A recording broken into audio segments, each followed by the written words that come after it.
Chapter 20. The Law of Connection. Our ego creates separation through comparison and competition, and our sacred self recognizes that we are all one. We cannot hurt another without hurting ourselves. We cannot bless another without blessing ourselves. The shadow that we judge or the greatness we see in others is simply a reflection of aspects of ourselves. The more we live with unconditional love and acceptance for ourselves, the more we unconditionally love others. In 1957, a Buddhist monastery in Thailand was being relocated. Along with everything else, a giant clay statue of Buddha had to be moved. While the monks were moving it, one of them noticed a crack in the statue. Concerned about damaging the statue, they decided to wait a day before continuing the move. During the night, one of the monks checked on the statue, shining his flashlight over the entire Buddha. When his light swept over the crack, a glimmer of light reflected back at him. Curious, the monk got a hammer and chisel and chipped away the clay. As he knocked off piece after piece of clay, the Buddha got brighter and brighter. After hours of work, the monk was astounded to realize that the entire statue was solid gold. Historians believe the Buddha had been covered with clay by monks several hundred years earlier, before an attack by the Burmese army. The monks had covered the Buddha to protect it. All the monks were killed in the attack, however, so it wasn't until 1957 that the great treasure was discovered. This story illustrates what happens inside each of us. As mindfulness teacher Jack Kornfield explains in his book, The Wise Heart, in much the same way, each of us has encountered threatening situations that lead us to cover our innate nobility. Just as the monks had forgotten about the golden Buddha, we too have forgotten our essential nature. Much of the time, we operate from the protective layer. The protective layer is our ego. Underneath the ego lies the gold of our true self. Our essential nature is that we are priceless, precious, and enough. As spiritual leader Deepak Chopra explains, the ego is our self-image. It is not our true self. The ego camouflages our true self by labels, definitions, evaluations, analysis, masks, images, and judgment. The true self is the field of possibilities, creativity, intentions, and power. We can go beyond the ego through self-awareness, awareness of our thoughts, feelings, behaviors, and speech. Thus we begin to slowly move beyond the ego to the true self. The greatest suffering caused by the ego is separation. When we operate from the ego, we see ourselves as separate and isolated from everyone and everything else. The ego is by definition self-centered and selfish. It is driven by greed, desire, and fear. It wants what it wants regardless of the impact on other people or the environment. Man's ego is the cause of conflict and war. It generates pride. It creates racism, sexism, and every other ism that creates division and strife. It is responsible for the degradation of the environment. It views life through the lens of win-lose competition. It strives to win at the expense of others. In contrast, our true self, our authentic nature, is to be connected, caring, compassionate, and loving. When we operate from our true self, we don't fight with others because we see everyone as connected. Fighting with others is essentially fighting with ourselves. As the Buddha said, we are not separate, we are interdependent.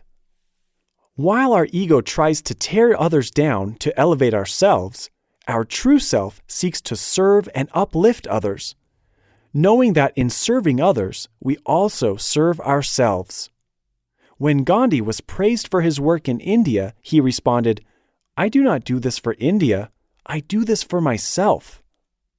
The renowned Buddhist monk Thich Nhat Hanh adds, "When you are well, your wellness spills onto others." The ego constantly judges other people for their flaws and weaknesses. We do this because of the psychology of projection. We see in other people the things we don't like about ourselves. Our true self judges neither ourselves nor others. It holds ourselves and others in unconditional love, acceptance, and compassion. As we learn to accept, embrace, and love ourselves in spite of our flaws and weaknesses, we are able to do the same for others. The 6th century sage Shantideva summed up the attitude of one who understands and lives the law of connection.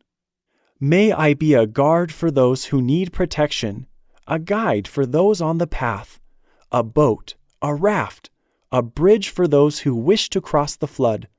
May I be a lamp in the darkness, a resting place for the weary, a healing medicine for all who are sick, a vase of plenty, a tree of miracles. And for the boundless multitudes of living beings, may I bring sustenance and awakening, enduring like the earth and sky, until all beings are freed from sorrow and all are awakened. How the law of connection and belief breakthrough work together. The law of connection helps us to connect to our true self underneath all our layers of limiting beliefs. When we're struggling with our self-worth, we can remember the law of connection and know with certainty that we are more than our limiting thoughts and beliefs about ourselves.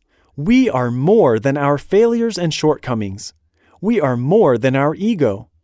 Underneath all the junk that limits us is a divine, limitless, and pure being. Thus, the law of connection gives us motivation and inspiration to do belief breakthrough. As we understand and apply the law, we are driven to become our best self. Belief breakthrough is the process by which we chip away the clay to reveal the gold of our essential nature. Then, as we learn to see our true selves, we also learn to see others in their goodness beneath all their protective layers. We become less judgmental and more compassionate. We are then able to work with people more effectively to achieve our dreams and goals. Case study: Bill and Julia save their marriage. Bill and Julia are members of the Limitless tribe. Julia had been divorced and single with 2 children for 13 years, and Bill had been widowed and single with 4 children for 7 years when they married in 2007. They both came into their marriage with certain expectations.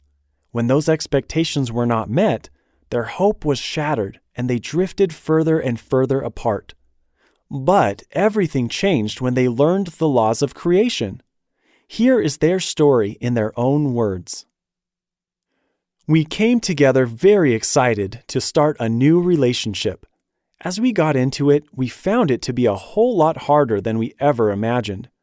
Bill had a fabulous marriage and thought he just had to do the same things as before to have another great relationship. It didn't turn out that way. We both discovered that we were both carrying a lot of baggage, which led to a lot of misunderstanding and misperceptions. It wasn't long before we found ourselves being very disconnected. We seemed to have constant conflict. We felt like we were walking on eggshells around each other. We could hardly even talk to each other. There was so much silence and fear. We both got stuck in a lot of pride and ego. We were blaming each other for all that was going wrong. It got to the point where Bill actually left for 3 days one time. Neither of us wanted divorce, but we started considering it, thinking it might be the only way to feel peaceful again. We went to see a counselor and, shockingly to us, he told us we should consider divorce.